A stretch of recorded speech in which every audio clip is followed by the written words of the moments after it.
Welcome, Level Uppers, to another episode of Level Up Direct. I'm your host for tonight, Andrew Midori, but I have some very, very special guests on the line with me right now. Say a big welcome to Dean and Mike.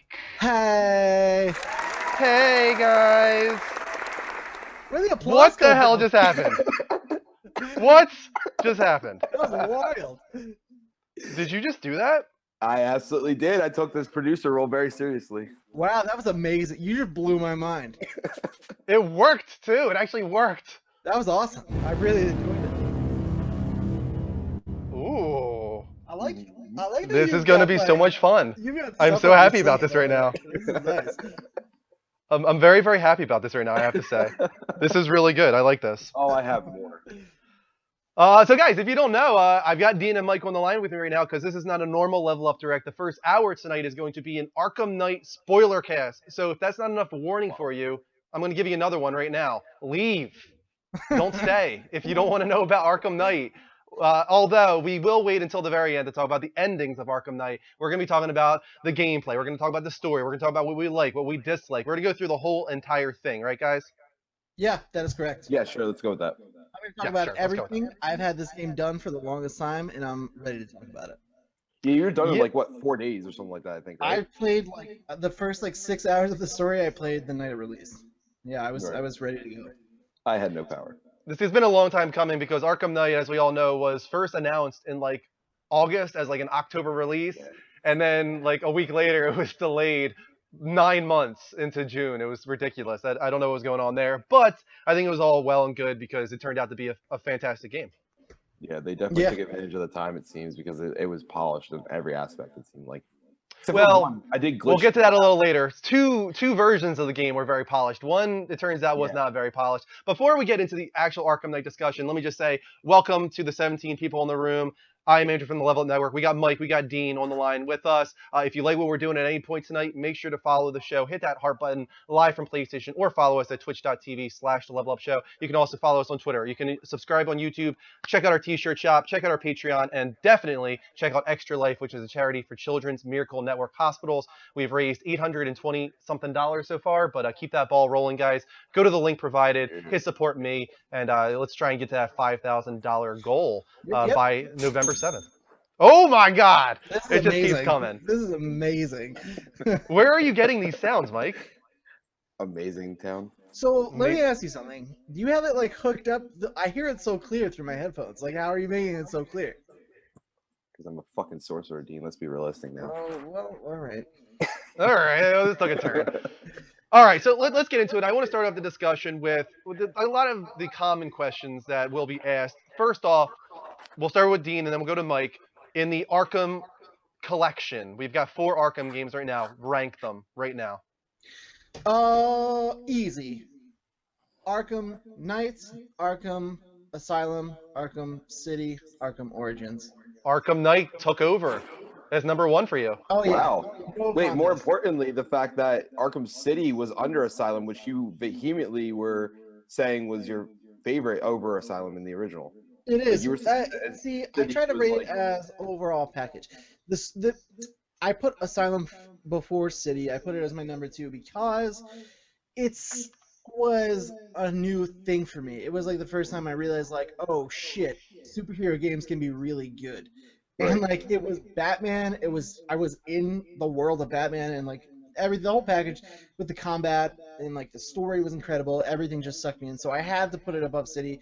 As far as like being in the overall world, I liked City's combat and I liked the open world aspect better. But yeah, that's what put it above for me. Okay, how about you, Mike? Why don't you I mean, rank them real I quick? do the same ranking. I just thought the actual story of Asylum flowed a little bit better just because it wasn't so open. Like I think City felt too open, but Arkham Knight definitely nailed both the story and the open world map to and it used it to its full potential. And it used it in the story with multiple things. So definitely Asylum, then Knight, then Asylum, then City, and then Origins, which is something I even skipped. So Okay. For me, it's close. I have to say this one is right there with Asylum for me, which took me by surprise. I really did not expect Knight to be so close to Asylum for me, because from the very beginning I've always said Asylum is my favorite because of the linear structure. And this one went more open world than ever. This is the most open world of all the games, but they figured it out with this one, in my opinion, over City when it comes to nailing a cohesive storyline told in a very open world. This one had me sucked in from the very beginning, and I don't know if that's a testament to just liking the story better in this one, or if it was the structure and how it was told. I really, really enjoyed that Joker was used in this game in a really cool way as a part of the story, as this almost like Tyler Durden-esque split personality that's with you throughout the entire game, throughout the entire story, and that's what made it feel cohesive for me. Like so many missions have Joker just popping up, doing these little one-liners and making you laugh too as well. Also, to riff off of your point of what you were just saying about it feeling like more cohesive, if you compare like Arkham Asylum didn't really have the side quest thing. City was like the first time they did that outside of Riddler stuff. And then in City, all of the side quests were kind of their own thing. That's where this one rocked it real hard. Everything you do along the side mission, there's a reason for it. It all connects back to Scarecrow. Somebody's working for somebody who's working for someone who's in charge of this part of Scarecrow's mind. Not always, because sometimes, there's even a couple of them that have nothing to do with Scarecrow. It just fits with the story at hand. Right, it fits too much, well, yeah. Like Azrael's story. That had nothing to do with Scarecrow, but it had everything to do with what was going on. The overall arc, yeah, 100%, yeah. I think that's what really pulled this one together. And Azrael, we'll get to that a little later, because Azrael's side quest storyline kind of ties into the ending for some people. Some people are theorizing what the third ending means, and if Azrael is connected. Well, we'll talk about that now. We'll wait until later on, especially because I know Mike doesn't want to be a part of that either. But Mike, I saw your face when I was doing the rankings. Why did it seem like you were surprised that I actually am ranking this one close to Asylum? I'm actually shocked that you think that Asylum's on the same bar as Night. Don't get me wrong, Asylum you knew before this was the best out of the three for me, but in no way compares to the amount of detail that they put into the story and the polish that they put on every single mechanic. I agree with that. This one has by far, obviously, the best polish, and also, no doubt, it has the best graphics. That's no surprise whatsoever. I feel like the story is right there with Asylum. Here's the thing that brings down Arkham Knight for me. I will agree that I do think that by the end of the game, the Batmobile does become tedious by the end of the game, especially in those last couple missions. And I feel like that brings down like the last hour for me. Is I thought it was like the Batmobile missions up until that point, I was like, okay, they're fine. And then for some reason, that last push towards the end where you're fighting the Arkham Knight and all that kind of stuff, and they used the Batmobile instead of actually having you fight the Arkham Knight, like that kind of turned me off a little bit. On top of it being, there was no boss battles in the entire game. I love all the boss battles in Arkham Asylum. This had literally 0 boss battles. I agree with that in a way. And can we talk about the Bat Tank a little bit? Because it got a lot. Let's start with that. That was the most talked about and most controversial part of the game. But I even said to Dean, and I feel like it wrapped it up perfectly, and Dean even agreed with me. Arkham Knight brought in an army. All right, so no matter what Rocksteady did, people were going to bitch. And what I mean by that is you are either going to have a tank and fight back against an army, which makes sense, but people are going to bitch that's too much tank. Or you can have Batman take on tanks, but realistically, Batman versus multiple tanks, like the amount that you had to fight in some parts of this game, is way too unrealistic. So people were going to complain that either they would dumb down the amount of tanks that were on the screen and it didn't really feel like a full force invasion, or it was going to be that Batman was so uber powered he was able to tank on 20 tanks, 30 tanks at a time in one battle. So no matter what they did in this situation with this storyline, they were kind of screwed no matter what. So they're not going to please everybody, but I honestly thought they did perfectly fine with everything that they had. Well, here was my take on the Batmobile. Yeah, I'm in agreement with you, first of all. But like, I hear a lot lately the term being thrown around, like the realisticness of of Batman driving this tank in the city. Like, first of all, if you're gonna put yourself in this world with all this like crazy otherworldly stuff happening, you need to throw realism out the window. Number one. Right. I hear so many fans being like, "This is not what Batman would do." Yes, it 1,000% is exactly what Batman would do. Batman's all about being one step ahead of the enemy, and when you bring a whole army into the city, he's obviously not gonna be like, I'm gonna stealthily take these guys out. He's like, fuck you guys. I'm bringing my hey, have you ever seen the Batarang? He's obviously like, I got this crazy weaponized vehicle. I'm obviously gonna bring it to the city and fight back. Oh yeah. And he makes multiple references in the game that like, I need to be more than what I am tonight, because it's quite possibly he feels his last night as Batman, so he's pulling out all the stops. And as far as gameplay goes, I don't know. I'm of the minority. I enjoyed the fights except for one, and I don't know. Like, this is a spoiler cast. We can just talk about this shit. Yeah, go ahead. Talk about anything. So one of the side missions, once you complete all the other stuff, is Deathstroke comes back, and his final mission. This is the only part of the tank stuff that drove me absolutely crazy. His final mission is that Deathstroke is in a tank. That's the boss battle with Deathstroke. Now, one of the best things Arkham Origins did was the hand-to-hand fight with Deathstroke. Yeah. They nailed it. I've watched it. It's amazing, dude. It feels so good to play. And when you're fighting him, you're like, holy shit! Like I'm not fast enough to beat this guy. Yeah. And that just like I was like, yes, they're seriously going to end these side quests with another awesome hand-to-hand fight with Deathstroke. And then Alfred comes to the radio. Oh, watch out, sir! He's bringing in his tank, and you're like, motherfucker, come on, dude. That's the thing is the Batmobile gameplay is great. It feels great. It controls very well. You feel awesome driving around the city. It's just that they did not have enough diversification by the end of the game. It's just by the end when the final, like, what was it, the hour where you just, the difference in that battle is just that there's like 1,000 more tanks than before. Like, that's the only difference. It's like, all right, so the big boss battle with the tanks is going to be that there's more tanks.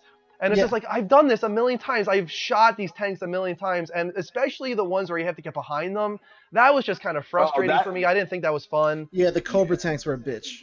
We were talking about that a lot the other day, and it didn't flow. Like, and it was only like, what, 2 missions I think that they were in general. Yeah. Yeah, and it really confused me because there was even an upgrade that I thought was really cool in your tank, and it was like a decoy shot that you can have with your tank, so you can lure those tanks in a different direction to look away from you. But it's literally 2 parts of the story. And that feature I found didn't actually work that well most of the time for that much. But I'll say this, in a game where it could have been very easily to overbloat and just completely ruin the game with the Batmobile, I think the fact that like a little bit too much of the tank stuff, it was like is a pretty good day if that's our worst complaint. Yeah. Right. No, I agree. I mean, I think some people are just overblowing this thing crazy. Like hyperbole online that I'm seeing, like that it's the worst feature ever in a AAA game and stuff like this. Like, just people are going so over the top with their complaints when it comes to the Batmobile. I enjoyed it. Never. And like you said, driving around the city, you felt like a complete badass. Oh, that was awesome. 90% of the game, I was enjoying the Batmobile. I just thought in that last hour, I was kind of hoping that they were going to bring it out of the Batmobile to fight the Arkham Knight, like hand-to-hand, not just, trying to get under him and take him down that way. Basically, you're just fighting all his soldiers, and then you get under him, and you take him down 4 times, and that's the boss battle with Arkham Knight. Like, that's not what I wanted for that boss battle. But in general, though, all the freaking side missions and everything like that in the game overall, like I'm not, and we all know this, I'm not a person to really go above and beyond in the game. I don't get like all the little extra crap. Heck, I still haven't finished the game itself now that I beat the main story. But this game, like, I wanted more to get Kirk Langstrom dead than I did wanting to find out who the Arkham Knight was after that first like hour and a half when that surprise got me. Like, frick, man, I wanted payback on that. Before we move on to Arkham Knight, because that was obviously a big part of the story, trying to figure out who that was, one last comment that I had on the Batmobile itself is that a lot of people are saying that the problem with the Batmobile is that you don't feel like Batman. Do you guys agree with that? That you feel like you're playing battle tanks and not Batman when you're in the mobile? No, because they constantly reference Batman. I get what they're saying. I get what they're saying. Like, you're playing a Batman game to do hand-to-hand combat and hide in the shadows and pick people up off the ground. But at the same time, they did it very well in the past 2 games. Even apparently the third one that I skipped, Arkham Origins, was just made by somebody else. I thought they did fine with. This game was kind of, it served its purpose. He was overwhelmed and he kind of tried to take it all on by himself, and we're going to find out that kind of backfired on him. So his only way to take it on by himself was using it. I think it fit perfectly with the story. Whether or not they wanted it out of this game and expected this much Bat Tank, I know I didn't expect this much Bat Tank, but I was okay with what I got. Okay.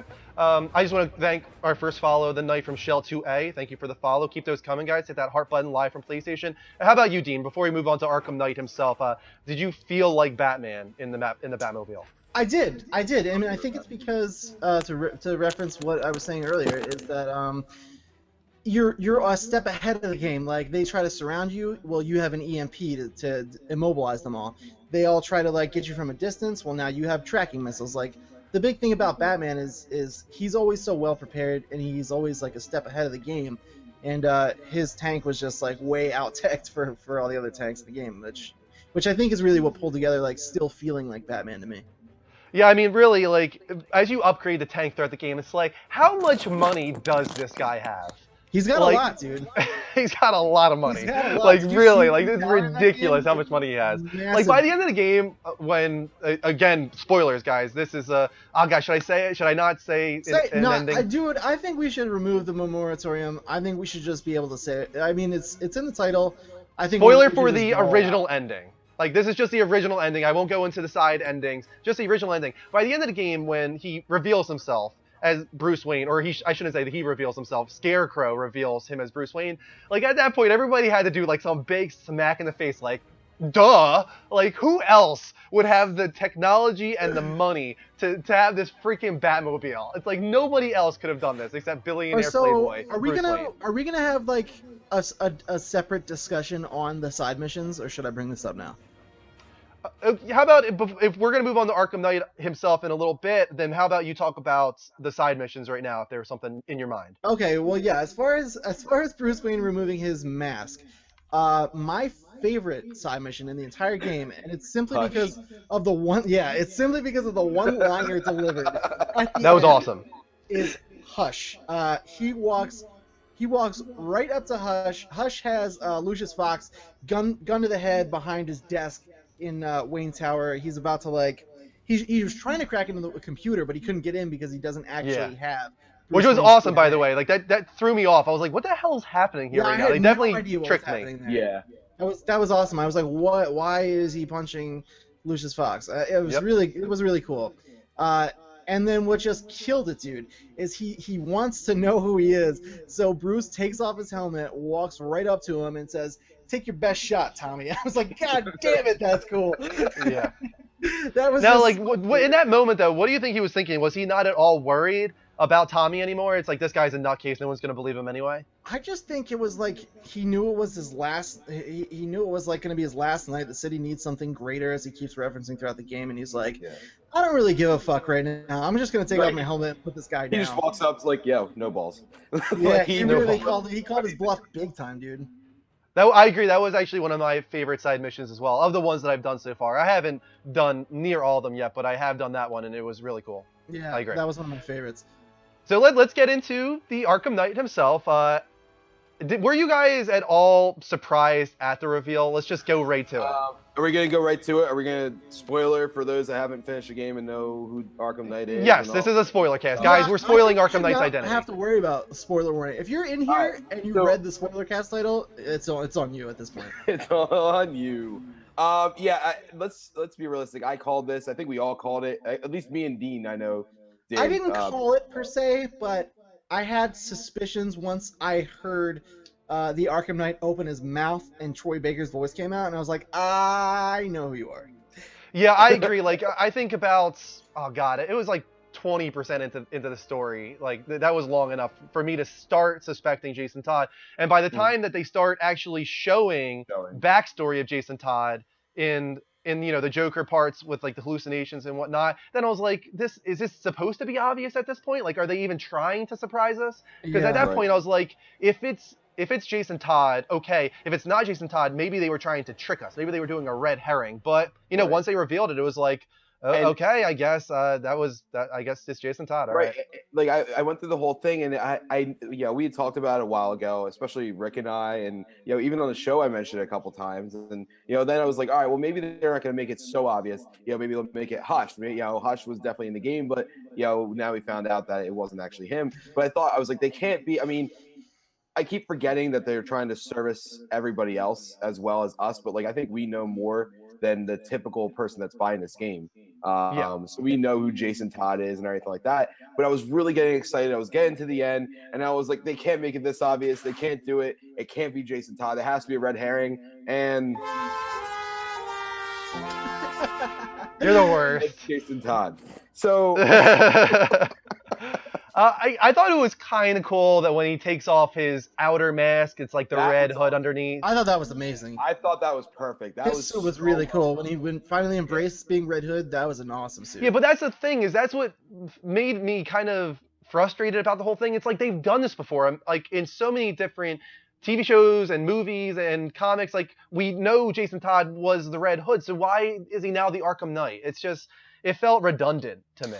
For me, I'm also, I think, in the minority is because, well, here's the thing. They get, like I said, as far as it was, Troy Baker was kind of a dead giveaway because I don't know if it's just me. I'm just used to hearing his voice and everything, and I picked it up. Even though the Arkham Knight does have a robotic effect over his voice, so it kind of blends it. But like I could pick him out of there easily.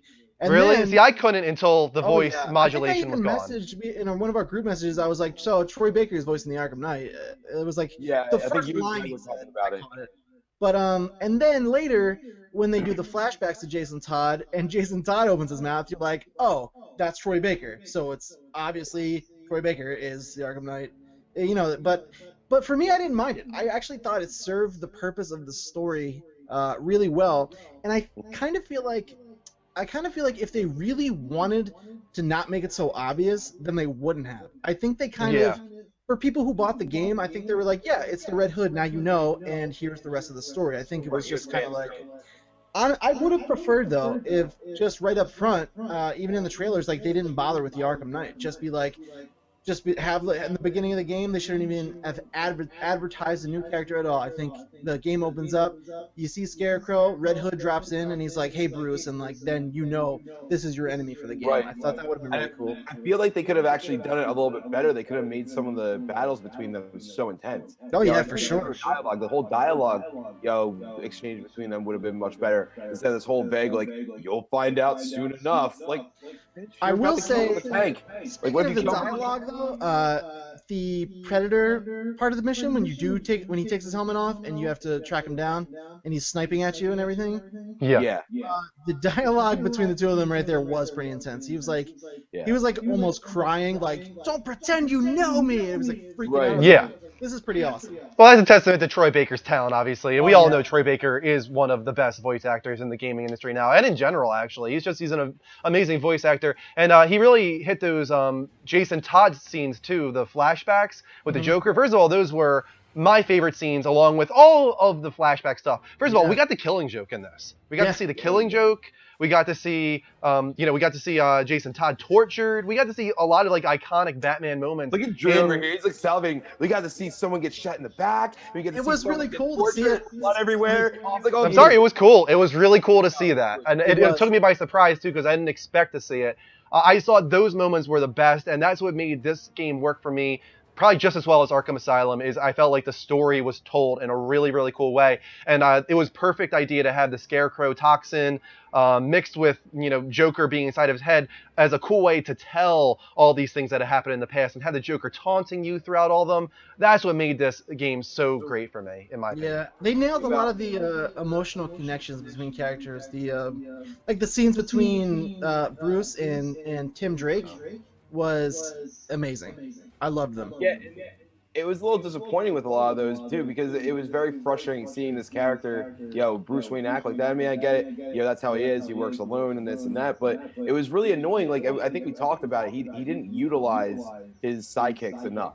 And I get it But with the it's story. very consistent. They're very consistent with the character. Like, as much as we all love Batman, at the end of the day, like, he's kind of a dick to his friends. It's just the way he is. He does so much good for the city, but like he doesn't give them enough respect, and it's for their own protection. But they don't see that, and they kind of make us feel that way too in turn. Right, and I guess go ahead, Mike. I didn't want to jump too far ahead into that because there's a couple other things I want to talk about before we get to the final battle, which I thought kind of relates to the use of the sidekicks a little bit. But staying on what we were just talking about with Dean, though, I do want to touch on that real quick. I agree, like, that Batman does come off pretty dickish in this game at points, and I really like that the Joker really helps us realize how much of a dick sometimes Batman is. Like, sometimes, like, I didn't even pick up on myself, but then the Joker will be like, "Oh my God, all you had to do was do this, and this wouldn't have happened." And I was like, "Oh my God, he's right. Like, this sucks." Yeah, I really like those moments. whenever I felt that way though, like I would be thinking like, man, why is he such a dick sometimes? But then I'm thinking like, this guy gave up his entire life to do this for this whole city, and he doesn't even want people to know who he is. And I'm like, Right. I guess you've earned the right to be kind of a dick sometimes. Yeah, but he locks Robin in a cage, and then they come and just like and kidnap him. It's like stuff like that. I was just like, Barbara dying, or dying. We didn't even touch on that yet, but her supposedly dying, and then coming back at the end. Let's talk about that real quick. Did you think she was gonna come back, or did you think she was dead? I had a feeling, but I didn't know how they were going to do it. I mean, I noticed that when she did it, the Joker walked right in front of the camera. And that to me is always like a clear indicator. It's not exactly what you think, but you saw her lying there, or not really lying there, sitting there, I guess I should say, just like with a head cocked to the side. And I didn't understand how they did that all together. And it just didn't make sense to me, really. I thought she was dead. I was 100% believed it. I was like, Jesus, they went there. Yeah, I totally. There was always like a thing in the back of my head, like he might be on the Scarecrow toxin right now. Like immediately when it happened. Maybe, But at the same time, the Joker thing didn't tip me off at all, because I thought the Joker passed in front of the scene, honestly, because I thought maybe they didn't want to show Barbara blowing her own brains out. I thought maybe that was a little bit too like on the nose for the game to like actually show that. In the game, like there's a lot of mature content, especially live in the first 3 seconds. I'm pretty sure at that point they're going to be okay. He wasn't alive. Well, he was dead. That was picking up from Arkham City. It was honestly, that didn't go. I didn't think too much of that, to be honest with you. I thought it was creepy and stuff that you were burning him alive and you burning him, I should say, dead. But it didn't like throw me off at all. Throughout the entire game, there's nothing that like was gory about the game. It had a lot of mature themes and content, and I can completely understand why it's mature. Like the stuff with, torturing Jason Todd and burning the J on his face and all that kind of stuff. That totally put it into mature territory. But at the same time, I could understand Rocksteady being like, this is a mature game, but we don't need to show Barbara shooting herself. Like, it's not necessary. Just the indication of suicide, I think, is enough to give it a mature rating. Once I played through it, I was like, oh, okay. I totally get why this would get the M rating at this point. Oh, yeah. Yeah, I agree. Yeah, I had no problem with that at all. But no, Mike. Yeah, go ahead, Mike. No, I was gonna say I wanted to bring up before, because you said about boss fights, not having them. I mean, we had a couple of them in the movie studios or whatever with the fake Jokers or whatever. But the one that stood out to me, it kind of relates to your talk about dialogue. The best dialogue in the game was easily, in my opinion, the song that you had the Joker. Oh, that was amazing, yeah. While you're on the carousel that's going around and around, and you're playing as Nightwing, or as I'm sorry, not Nightwing, Tim Drake, walking around trying to defuse all the bombs. That's easily my favorite part of the whole game. Yeah, personally, I really like the sidekick stuff. I thought the sidekick stuff was done really well. I thought the team up stuff, those moves that you would do, like so I don't know how they made those always work. Like the animation, and no matter where you were in the environment, if you were close to the wall, you would jump off of it. Like just all that kind of stuff was amazing. I thought Rocksteady did such a good job with that. So I was totally on board with the sidekicks. That was actually my biggest concern going into it, as most people's was the Batmobile. I was like, I saw it on videos and I was like, I just don't get it. Like how how this is gonna work.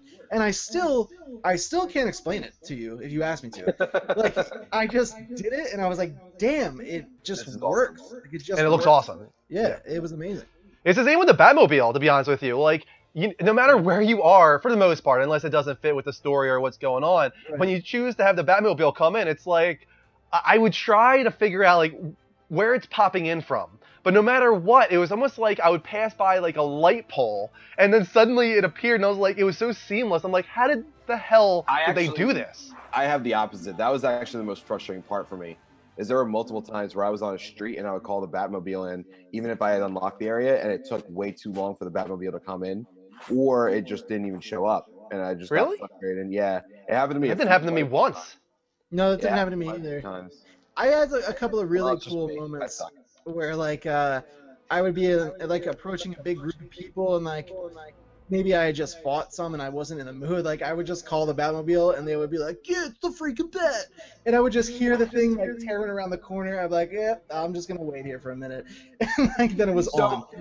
Was anybody else a little bit disappointed? Maybe I'm just wanting too much, and I don't want to say disappointed, like, oh, I hate this game, but I was hoping to see after the Batmobile got crushed in underground that you were going to be able to fly the Batwing.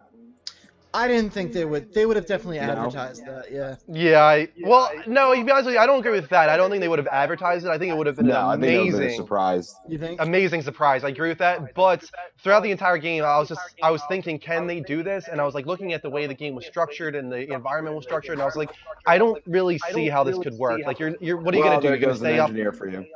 Yeah.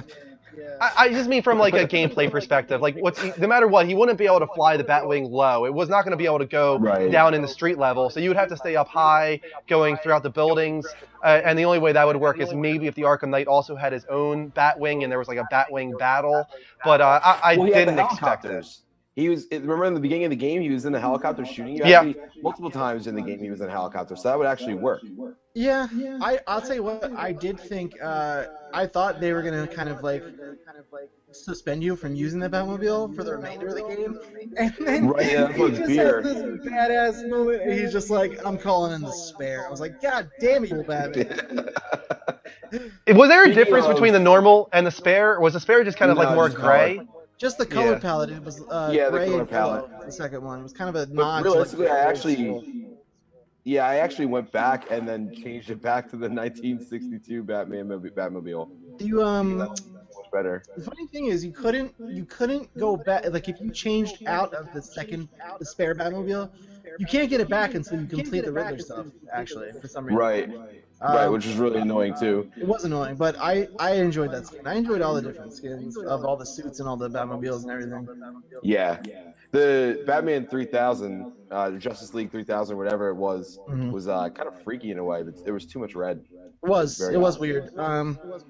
Could we talk about the voice acting in this game? The voice acting? Yes. Sorry, there's like a lot of echoes suddenly going. Yeah, Yeah, on. you have a lot of echo all of a sudden. I'm hearing it. Yeah, it suddenly came out of nowhere. I don't know what that's all about. Hopefully it goes away. Before we go to the voice acting, one more comment on the alternate Batmobile skins. How about the Joker one at the very end? Oh yeah, that was awesome. Yeah, that was awesome, and it sucks that you can't use it in the regular game. It was totally overpowered. I guess they could have just gave you the skin, but as far as its Right, I abilities, just want the skin. I don't want the rest of the thing. I don't want to kill people. I mean, yeah, that's sick. that thing was like you could just like fire off limitless like heat-seeking missiles. But that was cool. That was a really cool moment. That was cool. We'll talk about more of that later when we get to the endings themselves. But go ahead, Dean. What about the voice acting specifically? I just wanted to comment on Kevin Conroy, man. This was easily his best work voicing Batman that I've ever heard. He annihilated it. Yeah, I'm gonna back that up. That was amazing. But realistically, I'm gonna play devil's advocate. I thought Mark Hamill did better. As much as don't get me wrong, Well, I don't mean to I'm put him not down. comparing the two exactly, but They're the dynamic duo, man. So Easily. I think so. Equally, I think Mark Hamill.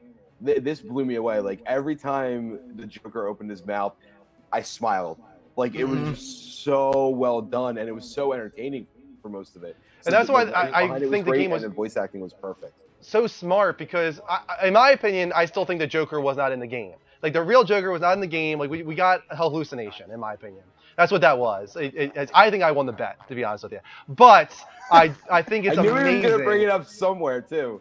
I think it's amazing how they incorporated the Joker without making it dumb. Like we're bringing him back from the death. Like nothing like that. It was perfect how they did it with the Scarecrow toxin and all that. The hallucinations, the struggle within his own head of all the things he's done in the past, and the Joker taunting him. That was the perfect way to bring the Joker back into this game without actually bringing him back. shout out to Mark Hamill too, who straight up said he's not doing it anymore, and then totally came back and did it again for us, which was I felt like it was a gift. Like it was awesome. And he always talks about how his voice is kind of going when it comes to the Joker. I didn't hear it in this game. He nailed it. He killed it. But speaking of that, that's what did it with Kevin Conroy for me, is because I don't know if his voice is going or it's just his age, but it worked out for him, dude, because he had like some crazy grit in his throat and some of these like almost just straight up growls he did to some of the thugs you would interrogate. I was like, he's like terrifying. He was just awesome. He blew me away. Your body, and it was just like so intense. Yeah. Like, So good. Well, nothing beats the ending line. Like, what do Oh, you say? yeah. I am vengeance. I am. There was one of the I forget, I think it's part of the story, but he's like interrogating one of the guy for the storyline, and he lifts him up slowly, and he's like, "Don't lie to me." I was like, "Oh shit, don't lie to him, dude." And the cool thing is, you got to meet Kevin Conroy too. Yeah, that's easily something I'm scratching from my bucket list. He is like a hero to me. Before we move on to discussing the endings themselves, because that's the big thing that some people might not want to hear about, is there any other gameplay stuff or story stuff before the ending that you want to discuss? So out of all the side missions, I mean, we had a bunch of them. We had ones with the Firefly, which I thought were okay. I thought it was actually pretty fun. You know, it kind of gave you the sense of driving the tank around or the Batmobile around.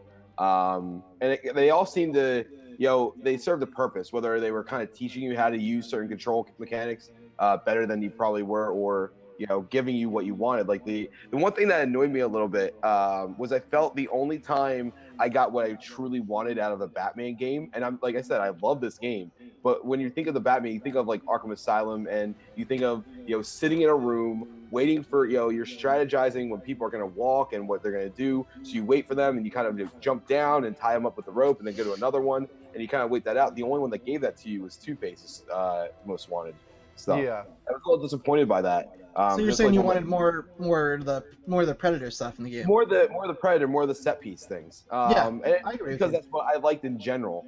But I liked the game. But what was everybody's favorite? Kind of almost defining, Most Wanted thing. Oh man, I did the Two-Face one entirely. What else was there besides Two-Face? There was Two-Face. There was Penguin. There was Firefly. Yeah. There was Man-Bat. There was Hush. Trail. There was Killer Hush. There was the end one, which was the Deacon. There was the bombs, the armored cars, and the outposts and the checkpoints, which were all Deathstroke. And then Riddler counts, the Catwoman. And the Riddler counts with the Catwoman. Yeah, it was really cool how they were able to incorporate so many characters into this one, so many villains. Firefly was really cool from what I did with him. I did like the Two-Face stuff, but I still say that I think it would have been really cool if all of those could have ended in at least some kind of boss battle feeling. Like I feel like that was the one really missing piece in this game, is that there were no boss battles. And it's funny that you say that, because that's a lot of people's complaints with the other games, is they feel the boss battles were a joke. Yeah, they think a lot of people's like big comment on the other two Rocksteady games, I'll say, is like the boss battles are just there for show, and like they're like hilariously easy. A lot of people always reference them, but see, I always heard Arkham Origins. That was like the one awesome thing about it, is that the boss battles were amazing. Arkham Origins. Is anybody? Yeah, not the two Rocksteady games though. Yeah. Is anybody else a little bit surprised and confused that they obviously showed Clayface falling into the Lazarus pit in Arkham City and never brought him back again? I didn't even think about it, honestly, throughout the whole game. I was waiting to see him. I was surprised we didn't get Killer Croc, but obviously you saw his collar in Gotham City Police Department. But I was really surprised we didn't see Clayface, because he wasn't dead technically. He fell in the Lazarus pit. I thought it was going to be this amazing amalgamation of Clayface that we'd never seen before. I was kind of expecting it. And during that one scene, I was going to say where it turned out to be Hush, but I was actually wondering, like, is this Clayface right now? That was my first thought, and then it turned out to be Hush. Trying to put the faces together. Oh yeah. No, the opera singer. I'm sorry. The opera singer was the Pig Man. The pig. I don't know if you've done that. That was weird, and that fight pissed me off too. That was weird, dude. I loved that fight. That was amazing. That was like one of the few times in the game that I finally felt like, yes, throw every enemy you can at me, and I'm going to kill everyone. I used the mechanic that they were trying to shove on you by throwing the people back at him, but it wasn't working the way that I guess it was supposed to. But they wanted you to throw his knives at him, man. Well, I did that. That was fine. But what annoyed me was that when I died the first time doing it, I had to restart everything from the outside of his house. I didn't have that. I don't think I died during it though. Yeah, that's because you're Batman and I'm Yeah. shit. You said it. But no, seriously, that kind of annoyed me. That was like kind of interesting, and the pig is actually a character I didn't even remember or let alone know about, kind of until Batman Eternal series in the comics. So it's kind of like a newer one that seemed to be bringing back. But he creeped me out. I feel like they combined his story with the Doll Maker a little bit. He was creepy. He looked like he had plastic surgery too, and like to make his face look like a pig's, which was like super creepy. Yeah, Drew has no idea what we're talking about right now, but he was actually an interesting character. Like he was, like out of all the characters in the game, besides the Joker, he was the most fucked up in the head. I think my favorite most wanted, aside from Hush, would probably be the Penguin because I like just hearing like the banter between Bruce and Dick Grayson, and then that one actually tied in really nicely to the end when you're going for one of the endings, and then he's leaving, and Nightwing's like, yeah, you're welcome, I can help anytime. Right. And then Bruce is actually like, I know you can, and like he finally shows him like respect, and he's like, take care of my city, and I was like, damn, this is pretty awesome. Yeah, Nightwing was my favorite of the sidekicks. Yeah, that's the last Penguin mission. You're right. The dialogue between that was probably the most powerful between Bruce Wayne and any of his sidekicks, and that was really cool. Yeah, I love that one. I mean, and overall, I think they did really well. Before we get to the end, like the most wanteds, as great as they were, they could be tied in a little bit better. I don't know if you finished all the firefighter pieces, Dean, but what was annoying with that one is I got like 110%. I forgot. Yeah, you definitely did it. When you finish all the firefighter pieces, it's like, oh, the sinister guy behind this is the Firefly, but you already caught him. Like today, like they could have had that lead up, like collect more of the firefighters, do it as a mystery, solve the mystery, and then find out that. Yeah, I actually lucked out though because I saw where it was going, and I didn't want to ruin that for myself. So I was like, well, let me finish the firefighters before I go and take down Firefly. But yeah, they should have did that for you. I think so too. Like stuff like that, they could have done that a little bit better. And then I think at this point we can kind of get into the ending because we kind of touched base on all the other parts of it. Yeah, so let me say real quick before we do the endings, because that's the one thing it seems like people might not have gone to, especially the alternate endings or the extra endings. So guys, spoiler alert right now, we are about to move on to discussion of the first ending, but also the second and third. I think there's like 3 total, right? Yep. Yeah, okay, so spoiler alert, guys. Leave now if you don't want to hear about that. And also, before we move on, we did get another follow from Esho2222. Thank you for the follow, man. Keep those coming, guys. Hit that heart button. Hit that heart button live from PlayStation, bottom left-hand corner of the screen if you like what we're doing with this spoiler cast here. So let's start with the first ending, the original ending. I was pretty shocked that Batman revealed his identity to begin with. That was pretty shocking for me. But I think the best thing about this ending, and I think Greg was talking about it in the chat too, was when he starts injecting with the fear toxin, and you have this crazy moment where you're first-person shooter with the Joker, and there's Batman statues, and it was so trippy and so cool, and changed the gameplay dynamic, and everything about it was amazing.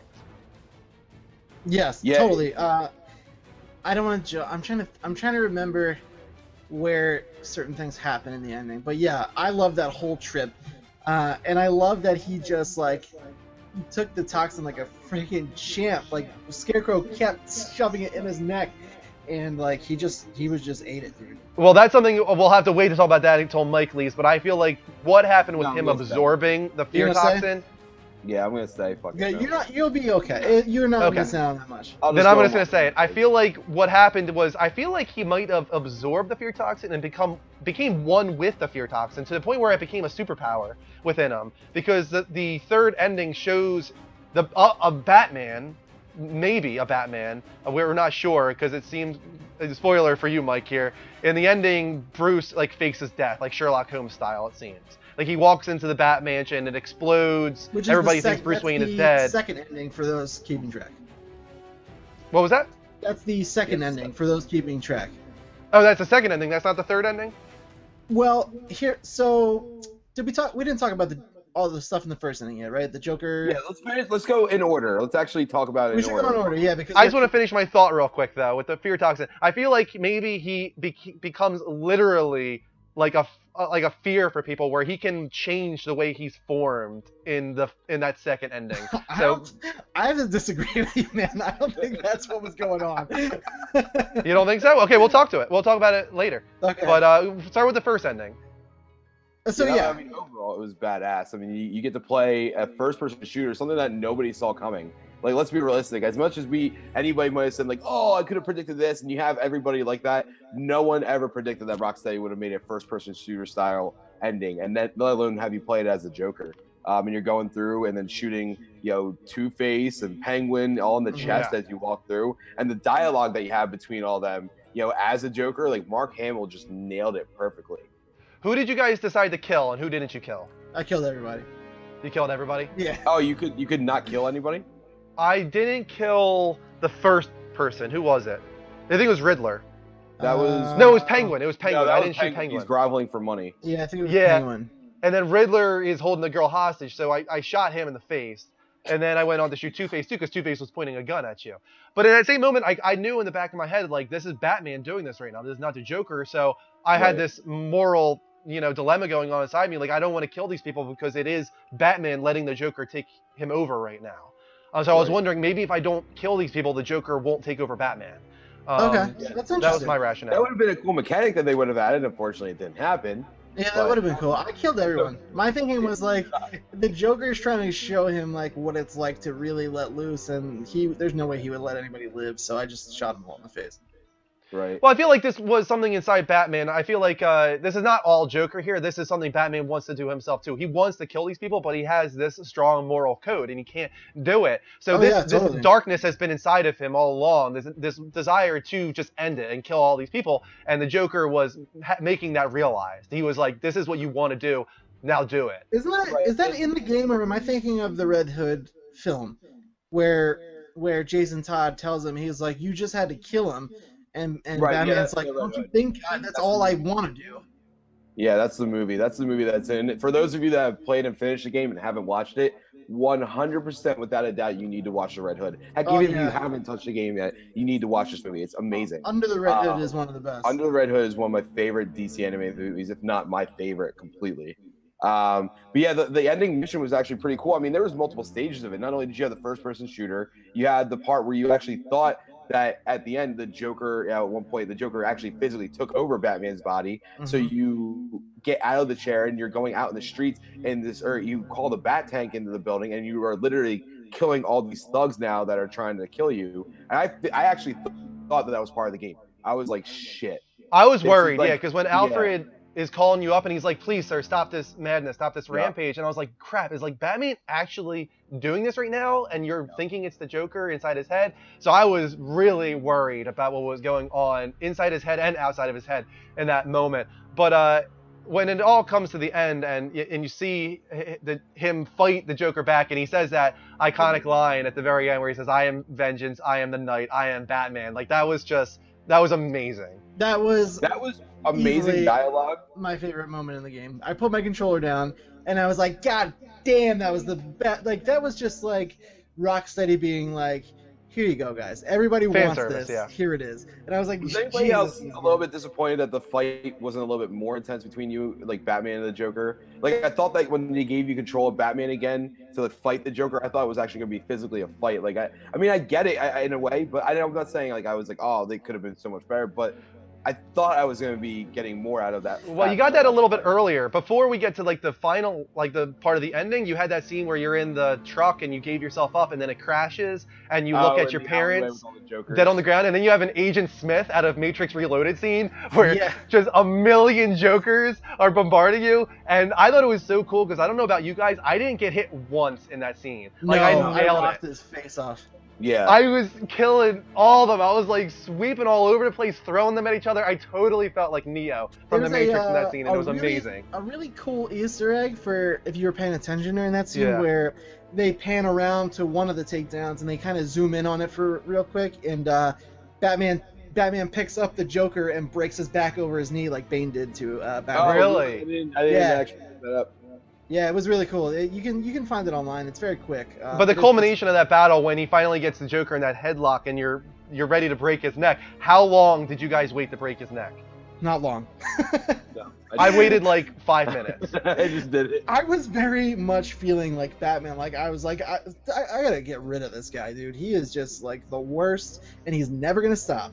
It took See, me I a was second to totally, realize that like- you had to do that, but after I realized it was like immediately. I was like, I oh, was okay, always can do this. like, as the same with the hostage scene and going on that rampage. I was totally thinking behind what was happening here, and I was just thinking like, if he does this, he's letting the Joker win. Like this is like I didn't want to do it personally, and I waited 5 minutes, and the Joker says so many things. Like he Yeah, just keeps really. saying more and more stuff, and it's actually really good. Like you should go back and replay that scene just to see Oh, all the yeah. dialogue there. It's great. I'll but keep no that matter in mind. what, I'm like doing the new game plus, and I'm able to pay, like just enjoy it more because I'm not so anxious to see what happens To next. get You know? more out of it, yeah. yeah, but yeah, it's great. And then you finally have to break the neck, and I felt like so destroyed in that moment because then the Joker comes out and he said, "You did it. You finally did it. You killed somebody." And it's like you broke your code. And I was just like, "Shit! Like this sucks." Like Batman is like giving in to the Joker right now, and That kind of fell apart for me a little bit though because he technically killed him already in Arkham City. Right. he did it though. Like I disagree with that. I don't think he killed him. He kind of killed him. He didn't destroy the cure. He didn't mean to. He didn't destroy the cure, but it's Batman. You don't think if he had the resources after he got the cure in himself, he probably could have went the extra mile and been like, no, I'm not going to let him die. But Well, the Joker died like literally like 30 seconds later, and he says too, Yeah. you know what the funny part is? Like I would have saved you. yes, oh, that's right. How could I forget about that? That was like my favorite line in that game. He dropped the fucking ball. I did. That's why we have Andrew here to keep us all So, in all line. right. So at the end, essentially, let's go into it real quick because we're getting over into your direct time. But you fight off the Joker, you kick him back into the cell and lock him in a cage in your mind, and you kind of do it by, the whole point of the fight inside your head and the Joker doing the first-person shooter thing is showing the Joker all of his fears. You're never able to do this in real life, and finally you're able to show the Joker all of his true actual fears and repress them in the back of your mind by showing him that no one will remember him, Yeah. no one will come to his funeral and all this stuff, and that no one will be able to interact with him. And these are all Joker's actual fears. So you finally lock him in a cage and push him into the back of your mind, and you go back and take over again as Bruce Wayne. And the Scarecrow keeps trying to inject you, and nothing happens, and they eject it back into his neck, which is pretty gruesome. I don't know how that didn't kill him. Dude, that was awesome. that was I awesome. think it was Rick who mentioned in the comments, if you notice, like, he legitimately becomes the Joker for a second where, like, Oh yeah. he takes it in the neck like 8 times, and then you hear the Joker start like cackling maniacally, and his eyes go like bright green, and like Batman kind of starts smiling. I was like, oh shit, dude, Right. I don't know what the fuck is happening right now. Yeah, that was creepy. And I guess this feeds into the second ending you were saying, Dean, because, okay, so he takes all this fear toxin. This is kind of the ending. He takes it, he beats the Scarecrow because he takes it all in, and even the Scarecrow's like, this is impossible. How are you doing this? So it seems like, in my opinion, he became one with the fear. Like, what's your explanation for the second ending? Because everyone thinks Bruce Wayne is dead, but then suddenly there's these thugs in like reenacting almost the original that's the scene. third ending. What you just mentioned. The second ending Why is... don't you go into it? Dean, go ahead. So after you complete all of these side missions, Alfred contacts you on the radio and he's like, let me know when you're ready to activate the Nightfall protocol. Yeah. So you go up to the floodlight with the bat signal on it, and you activate the Nightfall protocol. The Batwing comes and picks you up. It takes you back to Wayne Manor. There's like all of these like press members and just citizens of Gotham out front of Bruce Wayne's house, like just clamoring to like get a word in with this guy, just to talk to him for a second. He shows up. The Batmobile drops him on his front lawn, or the Batwing drops him and the Batmobile on his front lawn. He gets out of the car with his mask off, just not caring anymore. Not giving a shit at all. He doesn't say a word to anyone. He just is like, he walks out, he just looks around real quick, he walks right into his house, and his house explodes as he and Alfred enter the front door and close the door behind them. Maybe like 4 seconds later, the house just completely explodes. And that's where the second ending ends. See, I didn't realize that because I watched it on YouTube and somebody, I guess, just combined the two.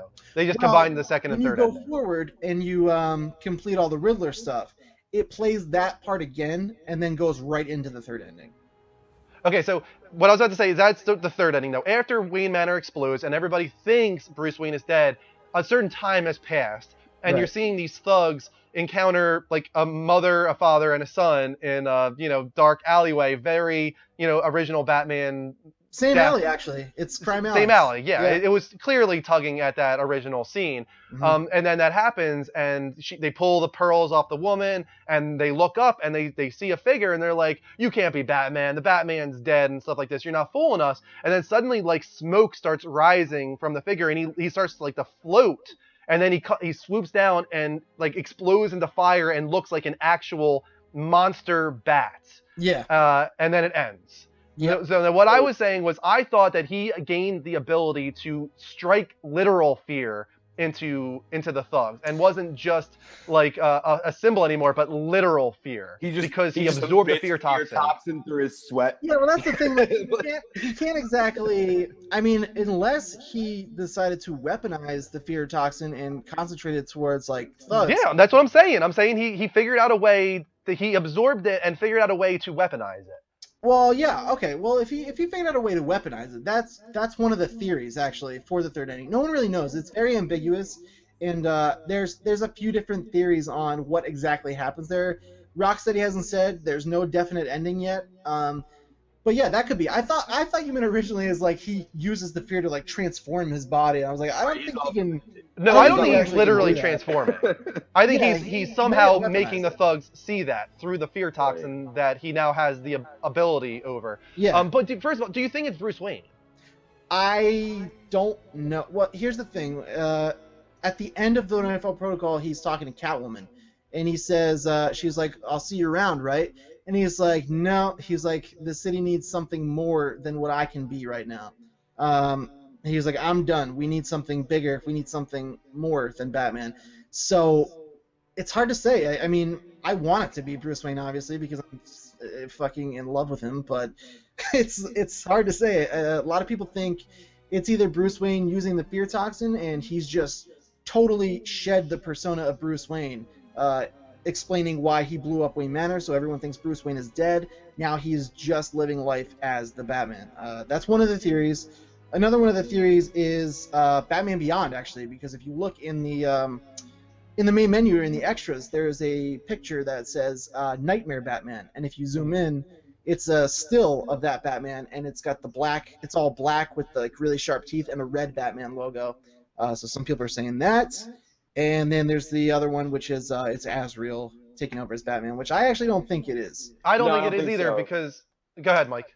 I was just going to say, I mean, there's multiple endings that you have. In one ending, he's in jail. So realistically, it's very unlikely. And in another ending, he just walks out and leaves, and you don't really talk to him again. And obviously, he was deemed unworthy, and he even said so himself. So I can't see it being that for exactly. Me, is I felt like right then he proved to Bruce like he's not worthy. He wasn't able to clear his own mind from being controlled by this organization, and Batman's like way above that. So I don't think he would let that fly. Yeah.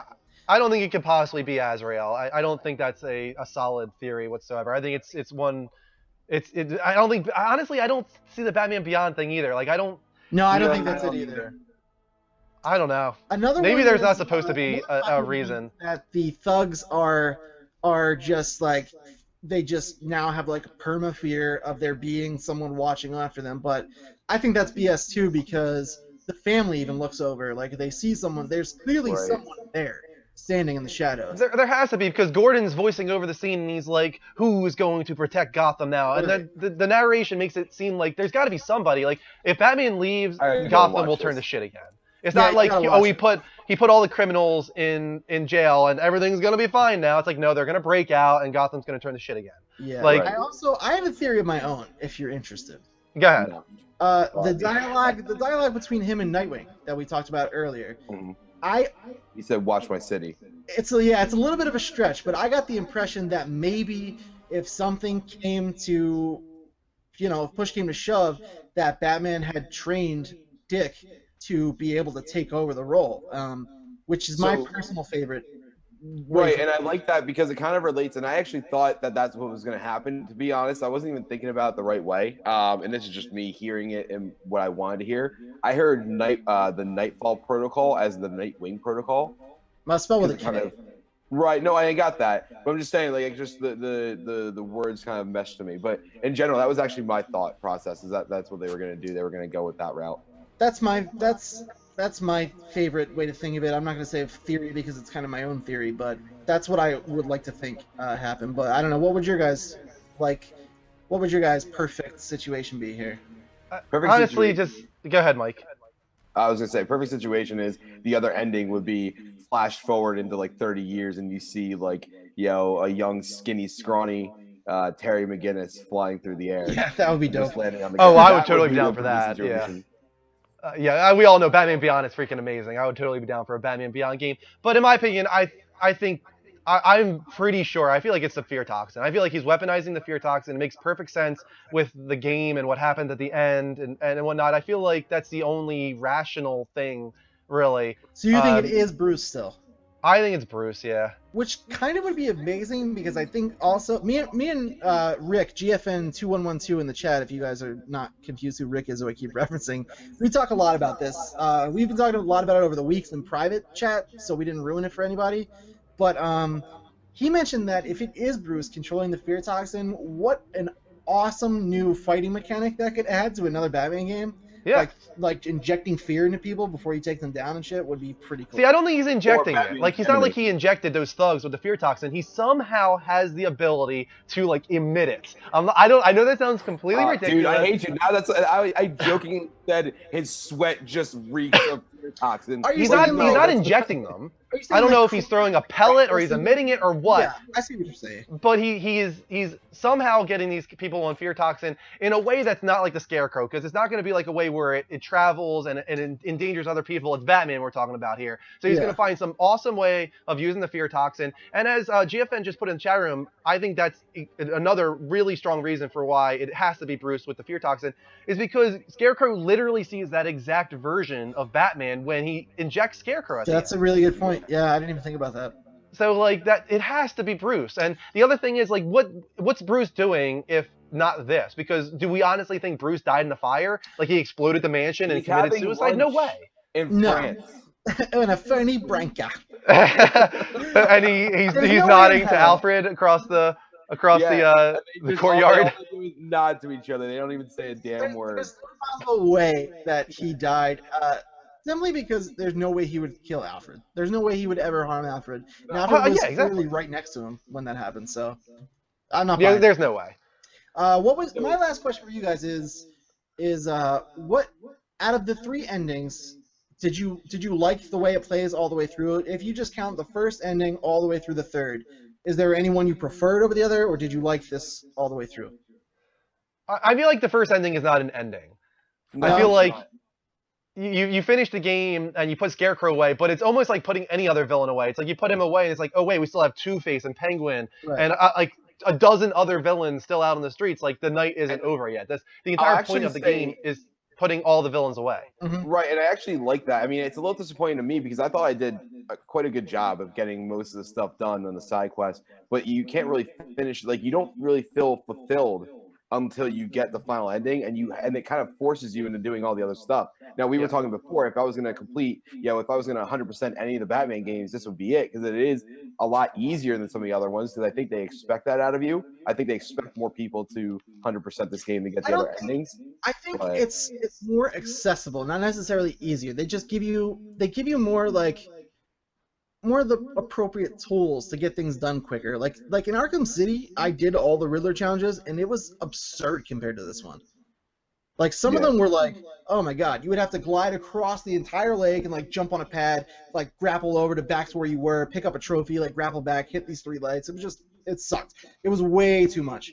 And they definitely just made this one like much more approachable, I think, which is I cool. like the Batmobile mechanics for some of the trophies too. That's something I want to bring up. So is that they incorporated the Batmobile for a lot of the trophies. I thought was awesome. Can we, before we end this real quick, I kind of have a missed opportunity I want to make up for it. I feel really bad. Can we go back to the Killing Joke part when the Joker goes to the door? Dean, do me a favor and reenact that. Huh? Reenact the Killing Joke for me. I have a can't missed just- opportunity I want to make up for. I can't just reenact shit for you. What am I? I'm Troy Baker now all of a sudden? I can't just do Absolutely. shit like that. Knock, knock, knock. Pizza delivery. Candy Girl! Okay.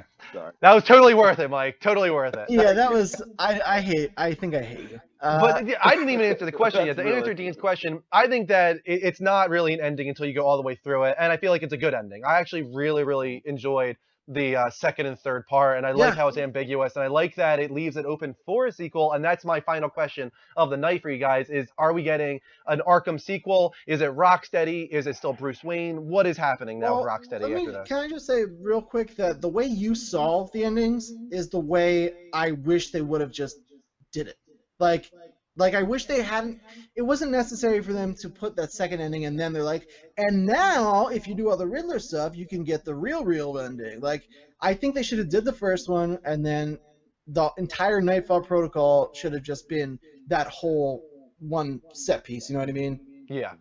I agree. Yeah, I would have been very frustrated if I did all of the villain stuff, which is the most important stuff in the game, frustrating, yeah. and then didn't get the ending. I had to do all this Riddler stuff. It's like, They were why? they were counting on suckers like me. Well, you sucked into it, man. I sucked right into it. That didn't sound but good. Yeah, no, I think we're gonna get another sequel. Unfortunately, obviously it's a cash cow. It's Batman on it, but I don't think Rocksteady's gonna be doing it. So Okay. I think maybe the Batman games, they might use the Arkham games. Maybe they. I don't know if anybody else would be able to touch Arkham, or Batman as a title. So maybe they'll continue with the Arkham games and make something else, kind of like how another group did Origins. But I think Rocksteady's going to move on to bigger and better things, and I'm actually more excited to see what they do from here on out, because they definitely proved everything that they had in this whole series. So Rocksteady is owned by Warner Brothers, are they not? I think so. I think they are. at this point, yeah. So my bet is the popular rumor that I think Batman, if it does continue, is going to be given to WB Montreal, and I think Rocksteady will probably start working on either some new characters or a Justice League game. Does that worry you at all? No, I'm all about it. Here's the thing, like even if WB Montreal, well, I liked Origins, fine. It wasn't great. It was good. It was a good game. The story is undercredited immensely. That the story in Arkham Origins was really good. They managed to sell an entire game based on the premise that you were going after one villain who turned out to be the Joker the whole time, and it shocked the hell out of everybody. So that was like, I kudos to them for that, first of all. So I've been given enough great Batman games, I feel like, to be okay with like WB Montreal making just some good ones, even if that is what they do, and then seeing what Rocksteady can do with some of the other heroes is what's really exciting for me personally. How about you, Mike? No, that's essentially what I was saying. Yeah, I want to see something else. And I don't know. I'm going to guess that you kind of feel the same way, right, Drew? Yeah, I feel like the ending is a little frustrating in its ambiguity, and I do want an answer to that, but I don't think that necessarily means we need a Batman game. I think it could be Batman involved in the game, but I feel like they could do a lot of different stuff. They could, I mean, this is all the same universe, right? I mean, we could do a Green Arrow game and still get some closure to Batman. And that's the other thing I was going to actually ask you, because I feel like at this point, the three of us, I think we all can agree, we don't really need Rocksteady to do another Batman game. In fact, I think we want Rocksteady to do somebody else at this point. Like Dean said, let somebody else in WB handle more of the Batman Arkham stuff. So if they did do another one, who would we want Rocksteady to do? Well, to your point, dude, how you mentioned earlier, real quick, you almost said it under your breath, like you weren't committed to it, but you had mentioned quickly Batman being a bad guy. So something I thought about that would be really cool is if he does, on a Drew's theory, wind up using the fear toxin and maybe gets a little miffed in the head by it, and the Justice League has to come and take Batman down and like reprogram him. Kind of like a back afterwards version of Injustice. Right. So it would be the Justice League on first Batman. I would play the shit out of that game. Oh yeah. What about Gotham by Gaslight? Says 9Fox. Was that? that's Gotham by Gaslight. That's a given. Everybody wants that. Realistically, though, like who would they beside? I know Dean's gonna say Green Arrow, but like there's a lot of people in the DC universe they could take over. I would actually like to see the Flash more than anybody. I was gonna say Flash too. Yeah, I think the Flash would be pretty cool. I think the Flash would be awesome, and I think if somebody can do Superman and do it right, that would really, like, I already respect Rocksteady enough, and if they do that, like, they'll be like God in my eyes. I feel like the only issue with the Flash games is that the one thing that made Batman games perfect as a video game is that there were different gadgets to unlock. And as much crap as people give, like, Batman doesn't come into a fight unprepared, and you're telling me I have to wait 5 fucking hours before I get a damn batarang? Go f yourself. Like, with all that aside, the Flash doesn't really have gadgets. Now, the Green Arrow does, so that's why it fits. But that's why I think that's a danger to go that way, is because it might be agree. a little bit too similar to Batman. Okay. His fighting style, he does a lot of that hit and counter kind of stuff, which is fine, but without another mechanic at play, it might get a little dull. And also, it would make sense because the Flash, Barry Allen rather, is a forensic scientist, so all that detective stuff could still be at play. Yeah, I think it can't be Green Arrow. I agree with Dean here. I feel like there's just way too many similarities. It's all about saving your city. He's dark. He's brooding. It's all hand-to-hand combat and gadgets. It's too much of the same for Rocksteady. But doing Flash, not only does it offer up some crazy possibilities when it comes to combat, because how are they going to make the speed work? Like, that will be a big undertaking to make the speed feel great and make it work. But also, it's much more lighthearted in some ways. You know, Barry Allen is a more comical character. He's got humor, and I feel like that might be really cool to try and tackle from Rocksteady. Also, on the Superman side of things, I feel like a Superman game is really dangerous, but it's also, like, that's what makes it so exciting, I guess. Yeah. Is that, you know, Superman game, it could have been done right like 10 years ago to what people wanted it to be, because 10 years ago we didn't have the expectations for games that we have now. But if they did a Superman game now, the expectation is that we're going to be flying at super speed through a city with no poppin', like at the speed of light, traveling the entire world, going up into space, coming back down to the ground. It's going to be the expectations are going to be through the roof for this game. So the idea that I actually had would be more so the Justice League, which is, you know, a kind of almost like the easy answer for it, right? But instead of just the Justice League, like, you get, like, different missions require you to play as different heroes. So you actually, like, in your downtime, you know, you actually go to the floating Justice League tower in space, and you actually have to choose your different missions. And depending on what missions you choose is who you get sent out on that mission. You know, so at one point, you know, the big bad guy, the whole thing leads up to Darkseid's invasion of Earth, and you have to fight him off. And obviously at the end, you have, like, the coupling techniques and kind of like the dual takedowns that you have with the enemies, but you do it with, like, you know, Bruce Wayne and Diana, you know, Wonder Woman, you know, or whoever. You know, you have multiple heroes that are working together. Yeah, I mean, there's just so many possible things they could do if they're sticking in the DC universe, which I don't know why. I just really have an inkling that they're going to continue with the DC universe. Yeah. And I think they definitely got to stick in that Justice League world somehow. I think that's something that fans will be really upset about if they don't. All right, I think that's where we should probably leave off. We have gone over about 20 minutes. Yeah. Over what we planned, which is fine. I mean, I think it's good that we were able to talk for over an hour about Batman Arkham Knight. And we didn't even hit on everything too. So. What was that, Mike? I said we didn't even hit on everything too, so that's actually what's really funny. Yeah, exactly. And I knew this was going to happen. I knew that if we all got together talking about Arkham Knight, it was going to easily go an hour. It doesn't surprise me at all. But either way, I think that we're all very happy with Arkham Knight. I thought it was a great game. Right. Yeah, 100%. I loved it. I think it's probably my favorite game I played this year. I agree. So far, it is. I mean, I hate to say it, just to be such like a predictable guy, but fanboyism aside, this is my game of the year so far. I think it's better than The Witcher. Yeah, I agree. Oh yeah.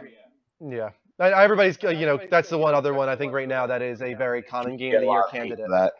It is what it is, you know. We gotta pick a side. Yeah. All right, guys. Thank you for watching this first ever spoiler cast.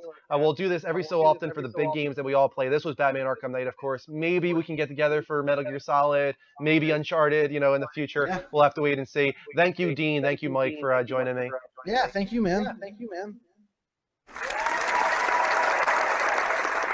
Very nice. Very nice, Mike. Very nice. Fine-tune that. Get it right. Yeah, I need to go back and get some more stuff, because I think that could be really fun. Oh, I have a ton of stuff in here already. Nice. Oh, that's going to be awesome. All right, guys. Thank you again for joining me. I'll see you guys. Night, man. Have a good show. Have a good night. Rocket League. Good night.